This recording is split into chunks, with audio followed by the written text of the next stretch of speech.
I never thought I'd be dealing with something like this at 24. My husband is 31, and we have 3 beautiful children together, 2 boys and a girl. The boys took after him completely, with their dark skin, dark eyes, and dark hair. But our daughter? She came out looking exactly like my great-grandparents, pale skin, blonde hair, and striking green eyes.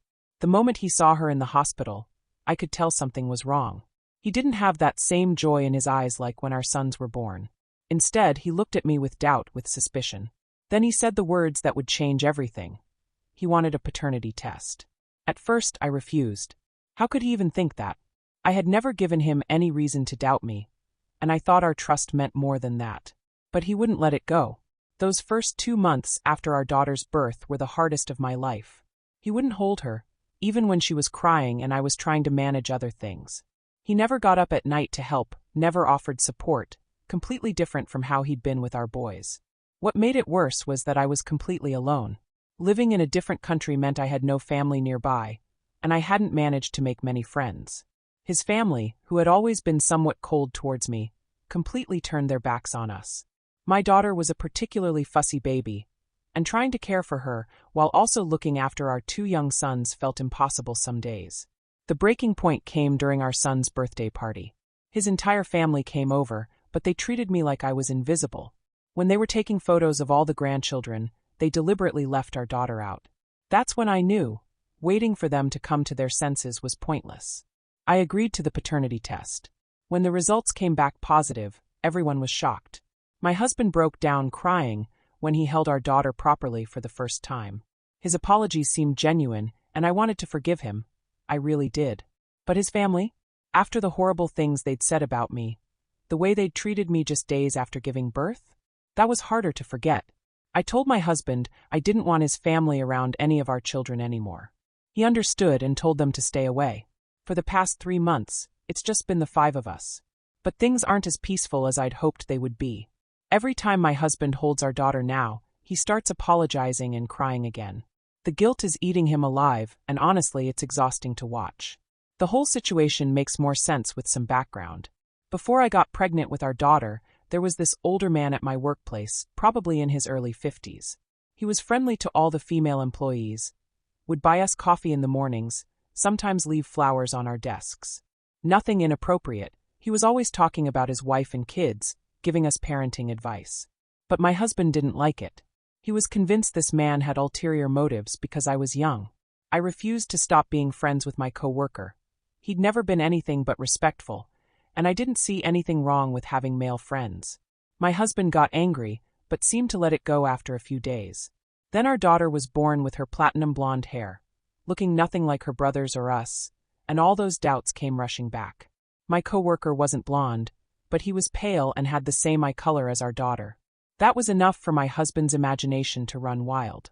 What my husband chose to ignore was that my great-grandparents looked exactly like our daughter. Same hair color, same eyes, same skin tone. He knew this, but it was easier for him to believe I'd cheated than to remember basic genetics. Looking back, maybe I should have just agreed to the paternity test right away. But in this country, you need both parents' authorization for a test, and at the time, the request felt like such an insult to everything we'd built together. Things with his family were more complicated than I initially let on. His sister and mother never really liked me, and there was a time we'd completely cut contact with them because of how they treated me. But when our second son was born, the loneliness got to me. I wanted our children to have a family around them, so we reconnected. Surprisingly, they treated me well after that, until our daughter was born. What I hadn't told my husband immediately was that during one of their visits, they'd actually pulled my hair. He wasn't there when it happened, and I kept it to myself for weeks. When I finally told him, he had a huge fight with them. I want to be clear. My husband has never been violent, nor has he ever supported anyone being violent with me. But this situation was the final straw. I decided to take action. I gave him an ultimatum. Either we move to my home country to be near my family, or we get divorced. To show him I was serious, I mentioned I was already talking to a lawyer about divorce and joint custody arrangements. That seemed to wake him up. He agreed to move, and even more surprisingly, he agreed to cut off contact with his family completely. He understood that I didn't want our children experiencing what I went through with them. Our current plan is to visit my country during Christmas, stay for a few weeks, and then make the permanent move by the middle of next year. In the meantime, we're both going to therapy, couples, and individual sessions. I really hope we can work through our issues.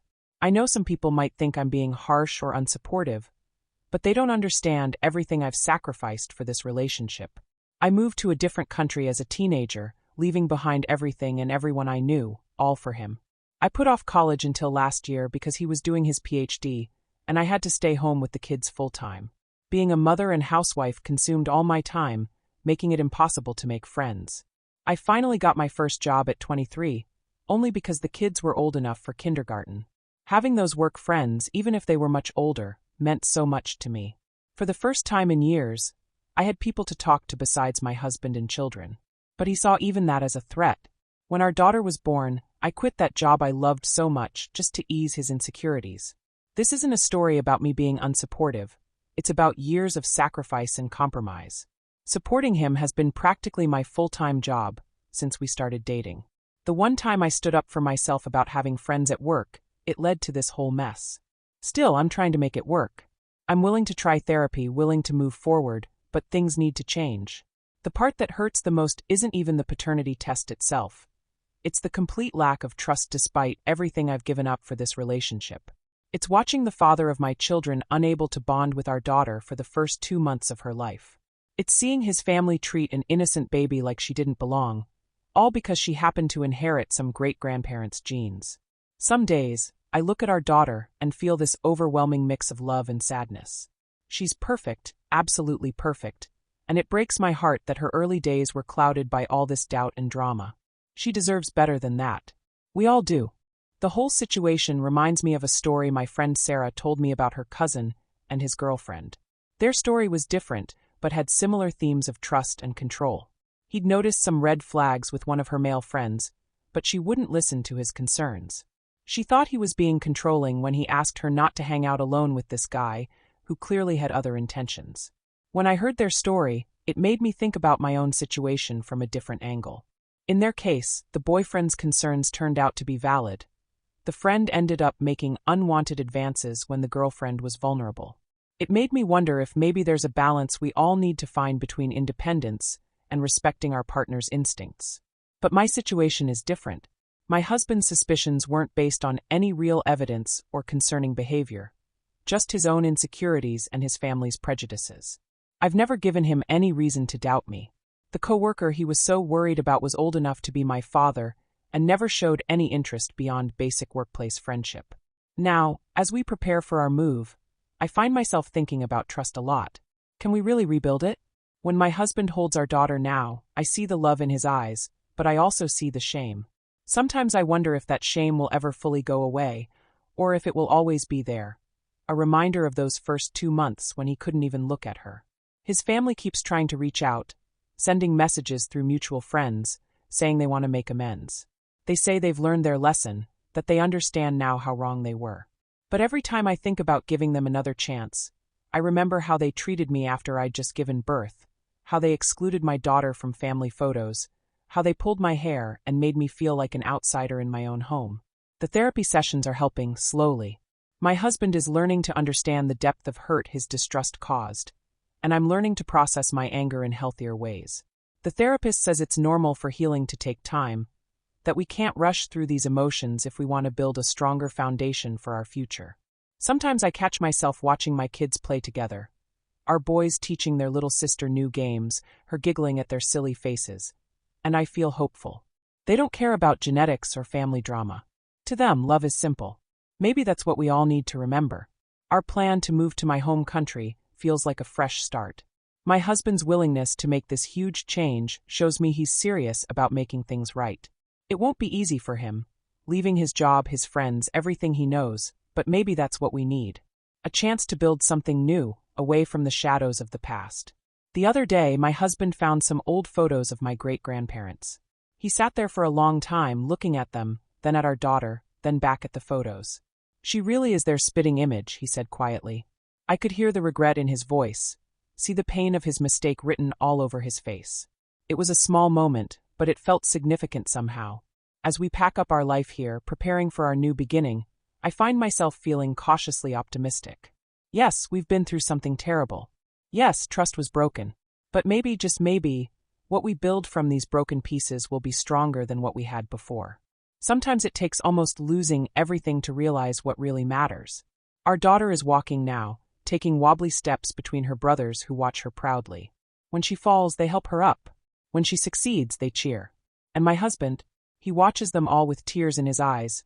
Not just tears of shame anymore, but tears of gratitude too. We're healing slowly but surely, one day at a time. That's all anyone can really ask for, isn't it?